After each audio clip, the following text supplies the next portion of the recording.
Amada iglesia, es un privilegio para mí compartir con ustedes en esta hora. Quiero compartir un mensaje que he titulado El legado, firmes y constantes. Y antes de comenzar, quiero contar la historia de Antonio. Antonio es un chico que crece en un barrio de condiciones bastante humildes. Sus calles no están pavimentadas, hay algunos focos de venta de drogas. Y él se va levantando en su niñez y parte de su adolescencia en ese entorno. Su papá se esfuerza por trabajar y constantemente está perfeccionando su casa, está haciendo que la casa ya no esté en tierra descubierta, sino que pueda tener un buen piso, que las paredes estén empañadas, que tengan lo mejor de lo mejor. Poco a poco se va convirtiendo en la mejor casa del sector. Y Antonio hace buenos amigos. Va a la escuela, se va convirtiendo en un hombre. Y cuando está en sus 15, 16, se enamora por primera vez perdidamente de una chica. Entabla una amistad con ella profunda, tiene buenos amigos allí. Antonio, a pesar de que el barrio en el que está no es el mejor de la ciudad, a pesar de que las condiciones en las que está no son las mejores, él está contento con la oportunidad que tiene de estar allí en ese sector, de conocer a sus amigos, de ir a esa escuela y de poder ver a esa muchacha todos los días. Pero una mañana el papá de Antonio le dice: vamos a empacar porque nos vamos. Antonio no lo puede creer. ¿Cómo es posible? ¿Nos vamos para dónde? Aquí tengo mis amigos, aquí he hecho mi vida, aquí estoy preparando para continuar lo que tú estás levantando. ¿Nos vamos para dónde? El papá le tenía una noticia: no se iban solo del barrio, ni siquiera solo de la ciudad. Se iban para otro país, en otro continente. Y Antonio no lo puede creer, no lo acepta, hace rabietas, patalea porque tendrá que despedirse de aquellos amigos con los que ha compartido durante sus 15 años, aquellos con los que ha formado amistad entrañable. Antonio siente un dolor profundo porque las posibilidades de regresar son nulas. Por lo tanto, Antonio reniega de su papá y le dice: yo no me quiero ir, yo quiero quedarme acá. Yo quiero seguir en este lugar. El papá trata de explicarle que al país donde van a estar mucho mejor, que no va a haber drogas en las esquinas, que no va a ir la corrupción que hay en ese barrio, que no hay la corrupción que hay en ese país. Pero Antonio no lo acepta. Sin embargo, muy por encima de que sea difícil aceptarlo, su papá decide ir con toda su familia a un nuevo país. Cuando llegan allá, es otra historia. El lugar es increíblemente pulcro, la gente muy amable, no hay la violencia que él experimentaba y están en mejores condiciones. Cuento esta historia, que es una historia ficticia, que surgió de una conversación con una amiga 4 días antes de ese lunes de mayo que nos cambió a muchos la historia, la dinámica que traíamos. Hablaba con ella porque ella me preguntaba qué pensaba yo acerca de la muerte. Eso fue jueves o viernes. Y yo le decía que pensaba que la muerte era como un viaje de un adolescente que no quiere irse de su barrio. Como un viaje de alguien que está cómodo en el lugar en el que está, y a pesar de que papá le da razones diciéndole que el otro lugar es mucho mejor, su mente de adolescente inmadura, su mente de aferrada a lo que tiene, no lo logra aceptar. Yo le decía que cuando una persona muere, decimos que está en la paz del Señor y decimos que está descansando en la presencia. Nosotros tenemos una promesa que es una vida después de la muerte. Pero nos aferramos tanto a esta vida que nos cuesta creer que aquello es mejor que esto. Así como a Antonio le cuesta creer que el futuro que tenía con su padre en otro lugar era mejor que lo que estaba viviendo. Como les decía, es una historia ficticia, pero la traigo a memoria en este momento, la traigo en este momento acá porque quiero que podamos tener una dimensión de la vida después de la muerte. El apóstol Pablo en 1 Corintios capítulo 15 interrumpe la dinámica del discurso que lleva, porque en el verso 3, en el capítulo 3 está hablando de la preeminencia del amor. Está explicando que el amor es lo más excelente que pueda haber. Y luego en el capítulo 14 habla acerca del don de lenguas y de cómo debe usarse y del orden en el culto, y está explicando todo esto a la iglesia de Corintios. Pero el capítulo 15, su discurso cambia para hablar de la resurrección de los muertos, porque era necesario establecer una enseñanza. Dice el versículo 3, porque ante todo le transmití a ustedes lo que yo mismo recibí, que Cristo murió por nuestros pecados, según las Escrituras, que fue sepultado, que resucitó al tercer día, según las Escrituras, y que se apareció a Cefas, que es el apóstol Pedro, y luego a los 12. Después se apareció a más de 500 hermanos a la vez, la mayoría de los cuales viven todavía, aunque algunos han muerto. Y el versículo 7 dice, luego se apareció a Jacobo, más tarde a todos los apóstoles, y por último, como un nacido fuera de tiempo, la otra versión dice, como un abortivo, se me apareció a mí. El apóstol Pablo está explicándole esto a la iglesia de Corintios, porque en ese tiempo había gente en la ciudad de Corinto que estaban diciendo que la resurrección no existía. Y es que el pensamiento griego, el pensamiento humanista se había implantado en todo el territorio de Europa y ese sector de Asia Menor y todo este territorio donde se había expandido el imperio romano y el imperio griego, y habían enseñado que no había vida después de la muerte, que todo lo que existía era lo que estaba aquí en el momento. Así que muchas personas no aceptaban el pensamiento de que alguien pudiera resucitar. Y el apóstol Pablo establece esta enseñanza. Pero es increíble que hoy, en este tiempo, hay cristianos que no creen en el cielo, que no creen en el infierno. Yo he escuchado gente que dice ser cristiana, que dice creer en Jesús, que dicen creer que Jesús murió por sus pecados. Los he escuchado decir que el cielo y el infierno son aquí en la tierra. Los he escuchado decir que solamente vivimos acá y después de esto ya no hay más nada. La gran nada, el gran vacío. Por ahí escuché, quizás usted lo ha visto en las redes sociales, un ex sacerdote famoso que decía que él creía que había un cielo, pero que como nadie ha vuelto de allá, disfrutemos aquí en la tierra, por si las moscas, decía.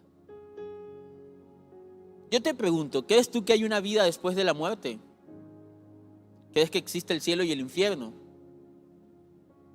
Porque la respuesta a esa pregunta influye de manera significativa en la forma en cómo vives este tiempo.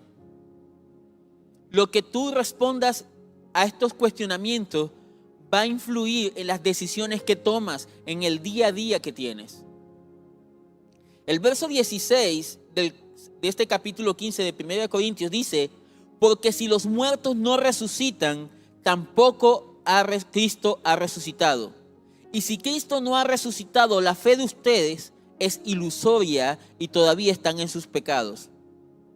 En este caso, también están perdidos los que murieron en Cristo. Mira lo que dice el verso 19, es un verso realmente fuerte. Dice, si la esperanza que tenemos en Cristo fue solo para esta vida, seríamos los más desdichados de todos los mortales. ¿Qué te quiero decir con esto? Si tú crees que Jesús fue a la cruz y resucitó, tienes una esperanza que hay una vida después de la muerte. Pero si no tenemos esa esperanza, somos los más desdichados, nuestra fe es vacía. Te voy a hablar de 6 pilares que hacen parte de la fe cristiana, 6 puntos claves que quiero que lo puedas tener presente. Lo que es el fundamento de nuestra fe. El primer pilar es que Dios se hizo hombre en Jesús. Jesús encarna la esencia misma de Dios. Tú tienes que creer eso para ser salvo. Tienes que creer que Dios se hizo hombre en Jesús. Jesús decía, quien ha visto al Padre me ha visto a mí. Le preguntaron, Señor, muéstranos al Padre. Y dice, todavía tanto tiempo andando con ustedes y no me conocen. Algún momento los fariseos dijeron, ¿por qué este hombre dice que tus pecados te son perdonados? Si solo Dios puede perdonar pecados. Y Jesús, conociendo sus pensamientos en el libro de Marcos, les dice ¿Qué es más fácil decir? ¿Tus pecados te son perdonados? O decir, levántate y anda. Pues para que sepan que el Hijo del Hombre tiene autoridad para perdonar pecados, le dijo al paralítico, levántate, toma tu camilla y anda. Y era para demostrar que Él era Dios. Y este planteamiento que Jesús decía, que Él y el Padre eran uno solo, que Él era el mismo Dios, eso fue lo que lo llevó a la cruz. El decir que Él era Dios fue lo que hizo que los fariseos se enojaran tanto y procuraran crucificarle. Esa es el primer pilar que debes tener en cuenta. Jesús es Dios encarnado. Dios se hizo hombre en Jesús. Y lo segundo es que murió crucificado por nuestros pecados. Es decir, Cristo muere, pero su muerte tenía un propósito fundamental y era quitar el pecado que nosotros tenemos. Quitar el pecado de una muerte expiatoria. Era pagar la deuda que teníamos nosotros, la pagó Él. El castigo que merecíamos lo llevó Él. Él tomó nuestro lugar. Ese es un fundamento de nuestra fe. Cristo murió por nosotros. Él pagó el precio de nuestra deuda. Y para nosotros, este segundo fundamento tiene dos condicionantes importantes. Para que nosotros podamos acceder a ese beneficio que Jesús nos compró en la cruz, necesitamos fe y arrepentimiento. Pastor, pero si yo soy cristiano, yo entiendo esto. Yo por eso voy a la iglesia, porque ya yo me arrepentí de mis pecados, yo tengo fe en Jesucristo. Yo no hago las cosas que hacía antes. Sí, de pronto creo que tienes claro estos dos puntos. Pero muchas veces hablamos de la muerte de Jesús, pero el tercer punto es también clave, tan clave como el segundo, y es que Jesús resucitó de entre los muertos. Porque de lo contrario sería un profeta o alguien, un maestro más, que vivió una vida piadosa, que tuvo enseñanzas lindas y que murió y que todavía está sepultado. Pero allá en el Medio Oriente hay una tumba que está vacía porque el que estaba depositado en ella resucitó. Y Él resucita para ser el primogénito, la primicia de los que resucitarán. Pastor, pero yo he leído en la Biblia que en el Antiguo Testamento otras personas resucitaron. Es más, Lázaro resucitó primero que Jesús. Pero yo quiero enseñarte que los que resucitaron en el Antiguo Testamento, por ejemplo, el hijo de la viuda de Sarepta, los que resucitaron en el Antiguo Testamento volvieron a morir. Lázaro, que fue resucitado por nuestro Señor, volvió a morir. La niña, la hija de Jairo, que fue resucitada por nuestro Señor, volvió a morir. Pero Jesús resucitó de una vez para siempre y no vuelve a morir. Esto es clave. A Él lo resucita, lo levanta de entre los muertos el Espíritu Santo. Le permite, después de estar en lo más profundo del sepulcro, ser levantado por el Espíritu Santo. Pero el mismo Eliseo que resucitó a otros y que aún su cuerpo, llevaban un cuerpo para enterrarlo, y cuando venían unos bandidos, la gente atemorizada tiró el cuerpo de su difunto y tocó los huesos de Eliseo, y el difunto se levantó de entre los muertos por los huesos de Eliseo. Pero el mismo Eliseo, con tanta unción, no pudo ser resucitado.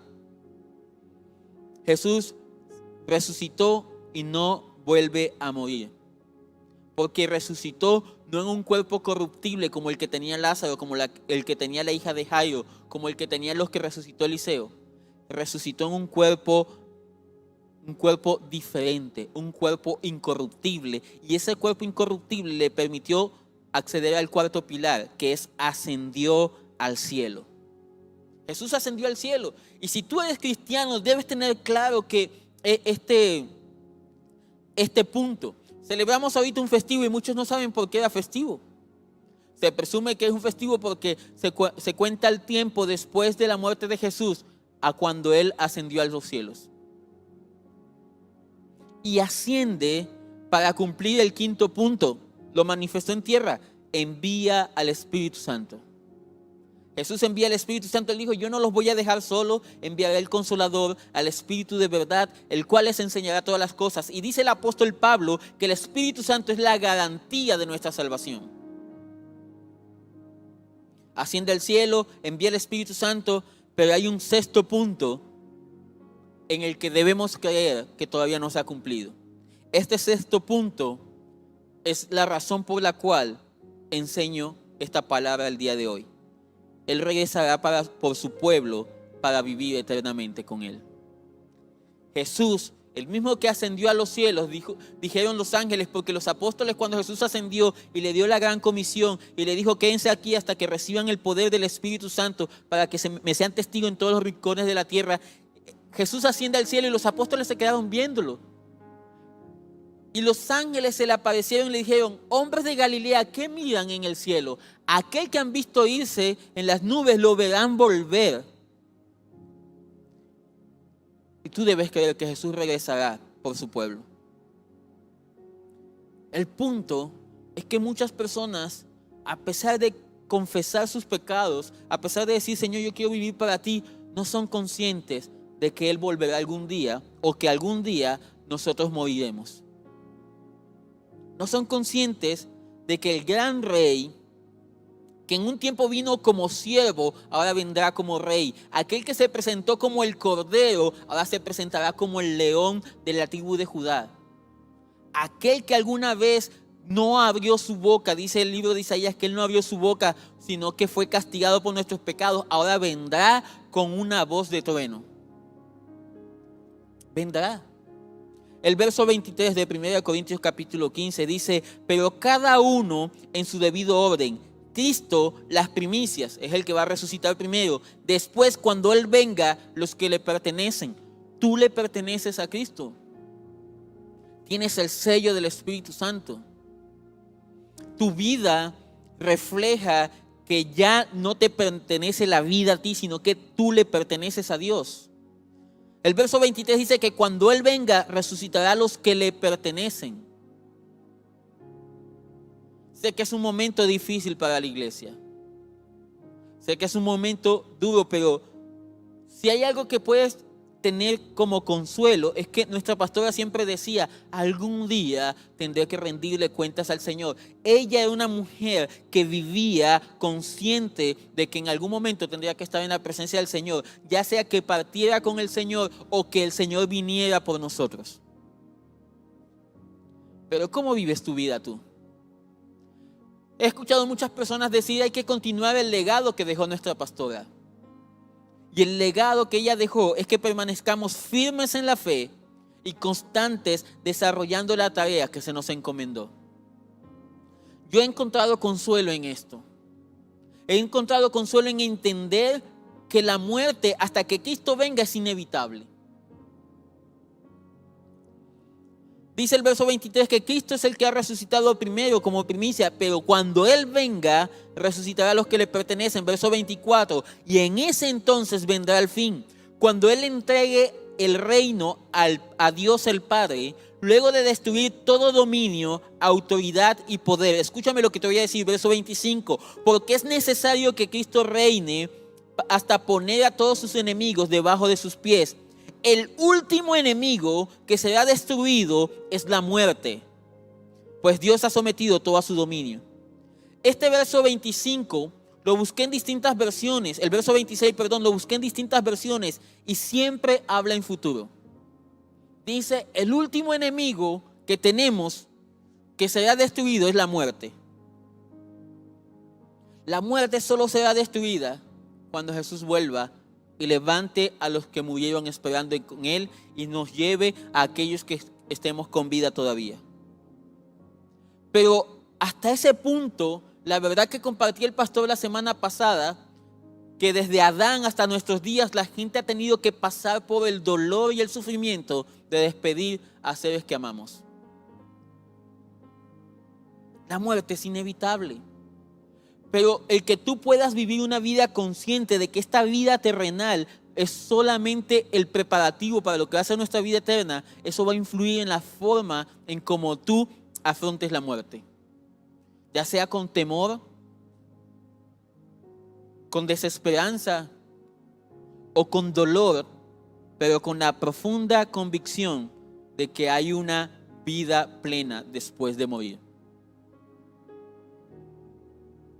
Nos aferramos tanto a nuestra vida, nos aferramos a nuestros proyectos, nos aferramos a nuestras ideas, que hacemos nos movemos, tomamos versículos que solamente alimentan ese sueño de construir algo aquí en la tierra.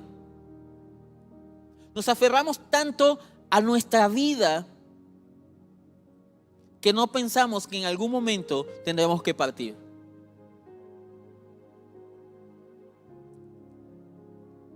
Mientras la muerte no sea destruida, aún tendremos que lidiar con el dolor de despedirnos de seres que amamos por la terminación de la vida terrenal. Pero ese no es el fin de la existencia. En el libro Una vida con propósito, Rick Warren dice lo siguiente: la vida aquí en la tierra solo es el ensayo antes de la verdadera actuación. Estarás más tiempo en la eternidad que aquí. Para aprovechar tu vida al máximo debes mantener en mente la visión de la eternidad y el valor de la misma en tu corazón. La vida es mucho más que vivir el momento. ¿Sabes? Cuando tú entiendes la riqueza que nos da Cristo Jesús, ya no vives tu vida. Vives la vida para Dios. Mi pastora partió con el Señor hace unas semanas atrás, pero ya ella no vivía desde hace 26 años. Y cuando digo que ya no vivía, es porque ella y mi pastor tomaron para sí esa palabra que dice: ya no vivo yo, sino que Cristo vive en mí. Su vida ya no era la de ella, vivía para Dios, ya le pertenecía a Dios. Y eso hizo que los últimos 26 años de su vida viviera diferente a cómo vivió los años anteriores. Porque vivía consciente que esta vida terrenal era pasajera. ¿Qué tanta conciencia tienes tú de eso? Si quieres tomar el legado de ella, debes entender lo que ella decía constantemente. Todo lo que somos. Tú puedes escuchar esa predicación de hace unos meses atrás, donde hablaba de firmes en la fe o una fe inquebrantable, algo así, uno de los mensajes de la pastora, y hablaba de esta necesidad de entender que todo lo que tenemos le pertenece a Dios. Y donde ella hablaba de cómo vivió el duelo de alguien que también amábamos muchísimo, nuestra hermana Brisnet. Y que ella decía: Señor, acepto tu voluntad porque todo te pertenece y toda la gloria es para ti. Y hasta el último día, hasta mi último suspiro te alabaré. Esa es una vida consciente. Esa es una forma de vivir consciente que esta vida terrenal no lo es todo y que hay mucho más en la eternidad. Te voy a leer el verso 30 de 1 Corintios 15 en la versión Dios habla hoy. Dice: ¿y por qué nosotros estamos en peligro a todas horas? Esto lo dice el apóstol Pablo por las veces que constantemente por predicar el evangelio, por predicar la palabra de Dios, lo azotaban, lo apedreaban. Dice: ¿por qué estamos nosotros en peligro a todas horas? Porque, hermanos, todos los días estoy en peligro de muerte. Eso es tan cierto como la satisfacción que siento por ustedes en Cristo Jesús nuestro Señor. El apóstol Pablo vivía amenazado de muerte. Pero no como nosotros que vivimos ahora en riesgo de muerte por una pandemia. No, él vivía amenazado de muerte por sus convicciones, por sus creencias. Por proclamar que Jesús era el Rey de Reyes y Señor de Señores. Por decir que había una vida más allá de la muerte. Hay gente, hay misioneros que han sido muertos por causa de sus convicciones. Hay una película que se llama El final de la lanza. Cuenta la historia de misioneros en las islas, en las selvas de Sudamérica. Hay misioneros que han tratado de llevar la Biblia a países, ciudades donde la palabra de Dios está prohibida. Y nosotros que tenemos muchos privilegios, muchas veces vivimos una vida vacía y superflua porque no entendemos que debemos tener un sentido de eternidad. Nos amargamos por cosas que son temporales y nos distraen de lo eterno. El verso 32 dice que él si yo al luchar con las fieras en Éfeso lo hubiera hecho por razones humanas, ¿qué habría ganado con eso? Si es verdad que los muertos no resucitan, entonces, como algunos dicen, comamos y bebamos, que mañana moriremos.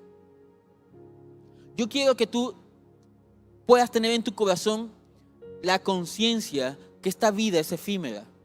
Pero no para lamentarte, no para que vivas en desenfreno. El apóstol Pablo está diciendo aquí, si es verdad que los muertos no resucitan, entonces comamos y bebamos que mañana moriremos. Hagamos, así hay gente que dice, manito, la vida es una sola. Yo por eso de estar metido en iglesia, eso no va conmigo, porque después de la muerte no hay más nada. ¿Quién dijo que el cielo y que el infierno?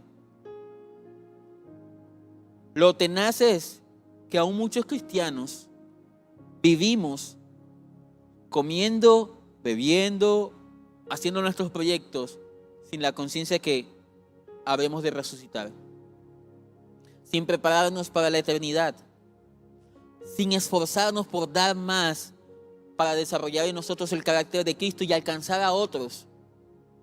Hay una verdad bíblica que no podemos refutar y es la siguiente: cuando muramos, todos vamos a estar en la eternidad. Todos vamos a estar en la eternidad. El que cree en Jesús y el que no cree en Jesús va para la eternidad, pero aquel que cree en Jesús va a estar en una eternidad con Dios, y el que no va a estar en una eternidad sin Él. Yo quiero que pienses en tus familiares. Ahora, en este tiempo en que se habla de tantas personas que están falleciendo, tantos conocidos que mueren, son personas que se irán a una eternidad con Cristo. El apóstol Pablo en 1 Corintios capítulo 4, verso 8 dice, pues aunque el ejercicio físico trae algún provecho, la piedad es útil para todo, ya que incluye una promesa no solo para la vida presente, sino también para la venidera. El apóstol Pablo, consciente del sentido de eternidad, le dice, oye, ejercítate en la piedad. Tú puedes hacer el ejercicio físico, sí, pero la piedad te aprovecha para todo. Tiene una promesa para esta vida presente y para la venidera. ¿Y por qué te hablo de esto? Porque yo no quiero que tú no te estoy diciendo que seas consciente de lo efímera que es la vida, de lo pasajera que es la vida terrenal, para que te entregues al desorden. No te estoy diciendo eso para que vivas sin esperanza, no te estoy diciendo eso para que no desarrolles proyectos. No. Cuando tú caminas con Dios, en la vida en la tierra tienes bendición. Cuando tú caminas con Dios, los proyectos y designios que Dios te lleva a desarrollar son exitosos. Cuando tú caminas con Dios aquí en la tierra, disfrutas de la plenitud que el Señor da. Pero cuando tú eres consciente del sentido de eternidad, disfrutas tu vida aquí en la tierra, pero te preparas para la eternidad que tendremos con Cristo. La Nueva Traducción Viviente lo dice de esta manera: el entrenamiento físico es bueno. ¿Sabes? Hay muchas cosas terrenales que son buenas y que puedes invertirle tiempo. Dice, pero entrenarse en la sumisión a Dios es mucho mejor, porque promete beneficios en esta vida y en la que viene. Yo quiero que tú te preguntes lo siguiente: lo que tú estás haciendo, el entrenamiento implica esfuerzo. ¿Aquello en lo que te estás esforzando tiene beneficio doble o solamente tiene un beneficio para esta vida? Acuérdense que Jesús confrontó a Pedro, porque Jesús le dijo, me es necesario ir a morir. Tengo un plan eterno que cumplir. Y Pedro, centrado en lo que pasaba en la tierra, le dijo, Señor, que esto no te pase. Y Jesús le dijo, apártate de mí, Satanás, me eres estorbo, me eres tropiezo, porque tus ojos no están puestos en las cosas de arriba, sino en lo de la tierra. Cuando nosotros no caminamos con Dios con el sentido de eternidad, entorpecemos la obra que Dios está haciendo en nuestras vidas. En lo que te esfuerces, ojalá tenga ese doble fruto, aquí en la tierra y para la vida después de esta. El verso 50, el apóstol Pablo sigue hablando en el 1 Corintios 15 y dice, les declaro, hermanos, que el cuerpo mortal no puede heredar el reino de Dios, ni lo corruptible puede heredar lo incorruptible. Este cuerpo no puede experimentar la plenitud que hay en el reino de los cielos. Nosotros, en el estado en el que estamos, no podemos acceder plenamente al reino de los cielos. Esto tiene que ser transformado. Nuestro cuerpo tiene que ser mudado a un cuerpo incorruptible. Y el apóstol Pablo, tú puedes estudiar en tu casa todo el 1 Corintios 15, habla de una semilla. Nuestro cuerpo es como una semilla que es sembrada. Y cuando la semilla es sembrada y luego se levanta el tallo, es una vida diferente. No es la misma semilla. Tiene una forma diferente.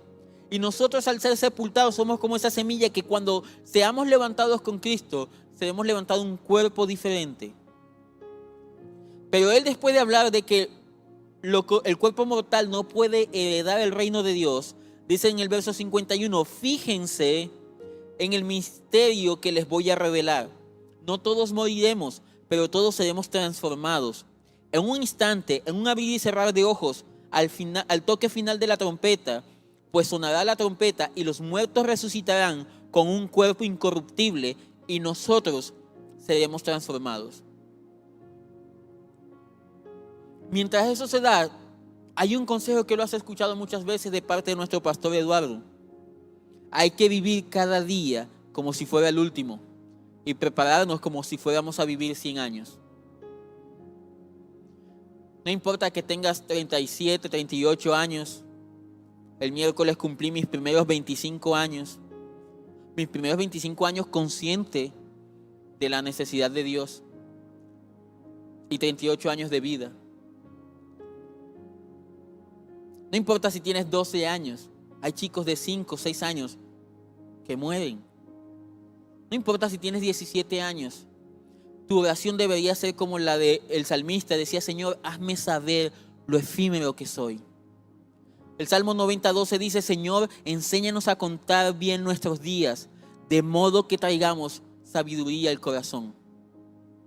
El apóstol Pablo dice, aprovechen bien los días, aprovechen bien el tiempo, porque los días son malos.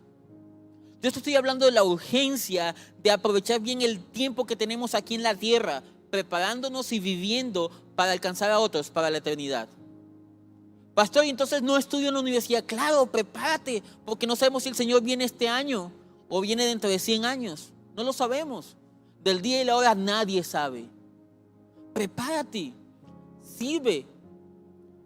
En lo que puedas hacer con excelencia, esfuérzate. Da lo mejor de ti. ¿Quieres construir una empresa? Desarróllala, pero que esa empresa no sea lo que te motive a andar cada día, no sea lo que te motive a levantarte, sino que esa empresa sea la herramienta que utilizas para implantar el reino de los cielos en los corazones de los que están cerca de ti. Sentido de eternidad. Ese es el legado que nos deja nuestra pastora. Ser conscientes que hay una vida que hay que vivir nuestra vida preparándonos para la que hemos de tener cuando venga el Señor. Ya sea que muramos o que estemos vivos cuando el Señor venga, este cuerpo no va a trascender. Este cuerpo no va a pasar. Y necesitamos de verdad ser conscientes de esta realidad. El verso 53 dice, porque lo corruptible tiene que revestirse de lo incorruptible y lo mortal de inmortalidad. Cuando lo corruptible se revista de lo incorruptible y lo mortal de inmortalidad, entonces se cumplirá lo que está escrito. La muerte ha sido devorada por la victoria. ¿Dónde está, oh muerte, tu victoria? ¿Dónde está, oh muerte, tu aguijón? Pero mis amados, eso todavía no ha pasado. Yo he conversado con personas, aún de otras iglesias, cuando la muerte de Julio Melgar, cuando la muerte de Jaime Murrell, yo les decía, la muerte es inevitable hasta que Cristo venga. Es una realidad y no deberíamos escandalizarnos. Sí nos duele la separación, como decíamos de Antonio, que iba a dejar a todos sus amigos, iba a dejar la vida que había desarrollado, las amistades profundas que había construido. Así es. Duele despedirse de alguien que amas. Duele mucho. Pero es una realidad. Y es una realidad que no debe ser tomada con desesperanza. Es muy diferente estar triste a estar desesperanzados.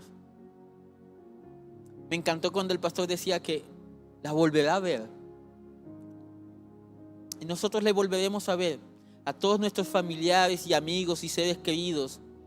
Los volveremos a ver a aquellos que estuvieron esperando en nuestro Señor. Verso 56 dice: el aguijón de la muerte es el pecado, y el poder del pecado es la ley. Pero gracias a Dios que nos da la victoria por medio de nuestro Señor Jesucristo. Por tanto, mis queridos hermanos, manténganse firmes e inconmovibles, progresando siempre en la obra del Señor, conscientes de que su trabajo en el Señor no es en vano. Alguien decía: ¿cómo que Dios no pudo sanar a Julio Melgar? Un hombre que había compuesto tantas canciones con las que adoramos. Pero yo no sé si usted sabe cómo fueron sus últimas horas. Él estaba allí cantando alabanzas. Yo me imagino a la pastora intercediendo, porque era una intercesora constante. Alguien me decía que la pastora estaba constantemente preguntando cómo estaban las personas que estaban en la UCI, cómo iba su estado de salud. Una intercesora constante. Escuchaba esto de Julio Melgar, un video donde está con su esposa cantando y adorando a Dios, y pocas horas después murió. Para nosotros enfrentar esto es diferente. Sí hay dolor, pero se enfrenta con esperanza, con la convicción profunda de que descansamos de este cuerpo corruptible. ¿Qué te invito? A que puedas tener consciente esto que dice el verso 58.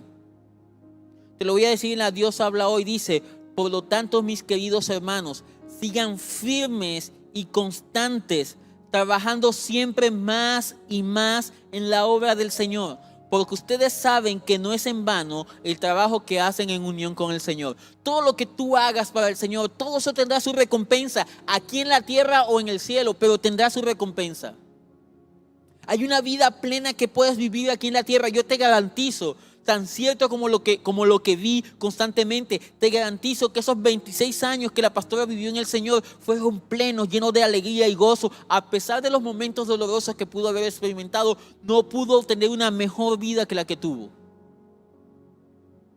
Te garantizo que si tú caminas bajo los principios del Señor, tendrás una vida plena aquí en la tierra. Y cuando llegue el momento de despedirte, lo harás en paz. Pero mientras tanto, mientras llegue el Señor o mientras llegue la hora de partir, tenemos que mantenernos firmes e inconmovibles. Dice la NBI, progresando siempre, que se note que estás avanzando en el proceso. Esto debe darnos un sentido de urgencia.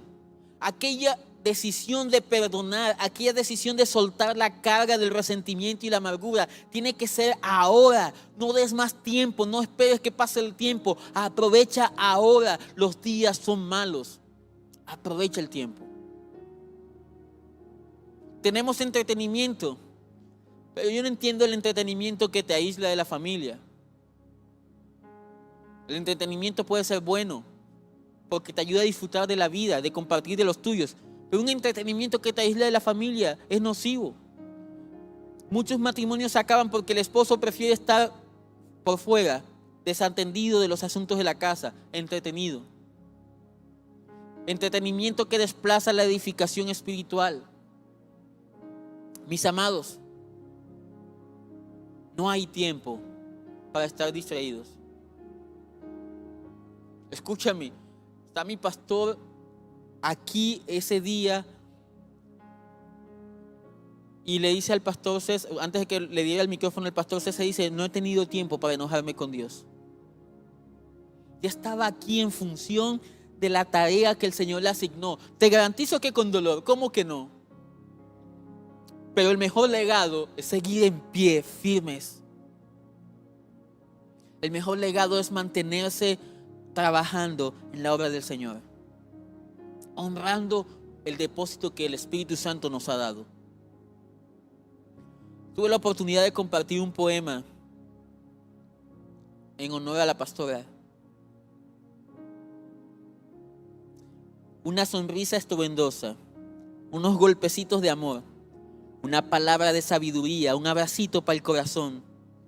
En sus labios yo sí te quedé y gocería, en sus rodillas por mí una oración. darse a sí misma con alegría porque ella es regalo de Dios. Cuando escribía esto, esa última línea de porque ella es regalo de Dios, no puse era, porque su existencia no se ha terminado. Está en un lugar al que no podemos acceder, a no ser que pasemos por la muerte o que el Señor venga. Pero ella sigue, su existencia sigue. La existencia de aquellos que han muerto esperando siguen. Te hablo esto y hago todo esto para introducirte en una verdad. La Biblia habla de hombres de fe que estaban convencidos esperando una respuesta de Dios que no llegó. Y no quiere decir que Dios no haya sido fiel o que ellos no hayan tenido la fe suficiente. La Biblia me habla en el libro de Hebreos, nos hace una descripción de héroes de fe y dice que algunos por la fe recibieron a sus hijos de entre los muertos, pero también dice que otros por la fe prefirieron ser asesinados antes que ceder. Dice que por la fe otros prefirieron perder su vida. En la Biblia hay la historia de 3 en Babilonia que le dijeron a un rey: ¿sabes qué, rey? Nosotros no nos vamos a inclinar ante tu estatua. No necesitas darnos otra oportunidad. Mira, nuestro Dios puede salvarnos de tu horno de fuego. Pero si no lo hiciera, aún así tampoco nos inclinaríamos. Esa es una fe firme. Una fe que dice: yo estoy esperando que Dios haga esto. Pero aún si no lo hace, también le amaré. Es una fe incondicional.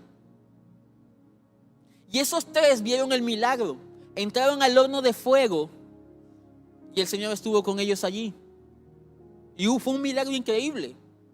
Pero también en la Biblia tenemos a alguien que predicando el evangelio, estoy hablando de Esteban, que fue apedreado por predicar la palabra. No fue falta de fe. El primer mártir del evangelio. Y dice la Biblia que él vio los cielos abiertos. Una dimensión más allá de lo que podamos entender si solo nos aferramos a la vida terrenal. Vive tus proyectos, desarrolla, planifica como si fueras a vivir 100 años. Pero métete en el corazón este legado. Debemos estar firmes e inconmovibles, progresando siempre en la obra del Señor. Porque todo lo que hagas en el Señor no será en vano. Pero todo lo que hagas fuera de Él no superará la prueba de fuego. Todo lo que hagas fuera del Señor no permanecerá. Todo lo que hagas basado en la palabra de Dios permanecerá. Pero lo que hagas fuera de la palabra del Señor será destruido. Todo lo que tus ojos ven es temporal. Pero lo que no se ve es eterno. Y yo oro para que tú puedas tener una vida apasionada por Dios, trabajando en lo eterno. Quiero que cierres tus ojos donde estás. Que puedas meditar en esto. Esta última semana. Si esta semana que pasó hubiera sido la última de tu vida, ¿qué lamentarías haber dicho? ¿Qué palabra dijiste que quizás debiste haberte callado? Porque quiero que entonces estas próximas semanas que vienen puedas medir tus palabras. Esta semana que culminó, ¿qué dejaste de hacer que era importante? ¿Qué dejaste de hacer que era edificar en lo eterno? Quiero que pienses en eso para que la próxima semana te ocupes en ello. Quiero que te preguntes, ¿a quién debiste perdonar? Para que no pase el tiempo, para que hagas esa llamada diciendo: yo estaba dolido, estaba dolida contigo por esto y esto y esto, pero he decidido soltar esa carga. Quiero decirte que te perdono y que no te reprocho más nada. Y aún más importante, esta semana que finalizó, ¿qué hiciste por el reino? Porque el tiempo se está acabando y necesitamos extender el reino. Necesitamos conectar corazones con el de Dios. Que esta próxima semana puedas vivir consciente que sembrar una vida en el reino es sembrar en la eternidad. Mi buen Dios, Te damos gracias porque no somos como los que no tienen esperanza, porque no somos como los que lloran sin consuelo. Somos los que cuando lloramos somos consolados por ti. Somos los que cuando estamos en aflicción, Señor, tu Espíritu Santo está allí para alentarnos. Somos conscientes, Señor, que hay una vida plena que viene de ti, Señor. En el nombre de Jesús. Somos conscientes, Señor, que no hay nada que pueda separarnos de tu amor, ni la muerte misma podrá hacerlo, Señor. Hoy te pedimos en el nombre de Jesús, Padre, que nos revistas de eternidad, que nos revistas de tu gracia, que nos hagas, Señor, vivir nuestra vida con los ojos puestos en el cielo, con los pies firmes en la tierra, pero con nuestros ojos puestos en el cielo. Atesorando, Señor, tu palabra, atesorando, Señor, el que tú nos has dado dones y talentos, que tenemos estos propósitos: adorarte, discipular a otros, evangelizar a otros, servir, Señor, disfrutar la comunión, pero que en el cielo no vamos a tener que discipular a nadie, no vamos a tener que evangelizar a nadie, pero nuestra relación contigo tiene que ser cultivada aquí en la tierra, porque eso haremos en la eternidad. Y teniendo una buena relación contigo aquí en la tierra, Señor, transmitiremos tu amor a otros y continuaremos el legado que se nos ha dado. Seguiremos la jornada. Ayúdanos, Señor, a aprovechar el tiempo. Haznos saber, Señor, el límite de nuestros días. Señor, la vida del hombre es como neblina que por la mañana está y luego desaparece. Pero aquel que hace tu voluntad permanece para siempre. Te adoramos, Señor. En el nombre de Jesús, te adoramos, Señor. Y te damos gracias por nuestro pastor, te damos gracias por nuestra pastora, te damos gracias por lo que ellos han levantado, te damos gracias por cada líder, por cada pastor en esta iglesia, por cada servidor. Te damos gracias, Señor, por el misionero que está en el campo, por el que está en las poblaciones. Te damos gracias, Señor, por los que se suben en los buses a predicar. Te damos gracias, Señor, por la maestra que se trasnocha preparando clases para impartir a los niños. Te damos gracias, Señor, por aquellos que sacan tiempo de su universidad, de su trabajo para impartir palabra de Dios a otros. Te damos gracias, Señor, por aquellos que se mantienen firmes, trabajando arduamente en la fe. Te pido, Padre, que le recompenses, no solo en la eternidad, sino aquí en la tierra también, puedan vivir una vida plena, una vida de gozo y alegría, porque están sembrando, Señor, en lo eterno. Que puedan cosechar aquí, en esta tierra y en la eternidad. En el nombre de Jesús, te damos gracias, Señor. Amén y amén. Madre Iglesia, que el Señor te bendiga, te llene de su paz y de su amor siempre. En el nombre de Jesús. Amén.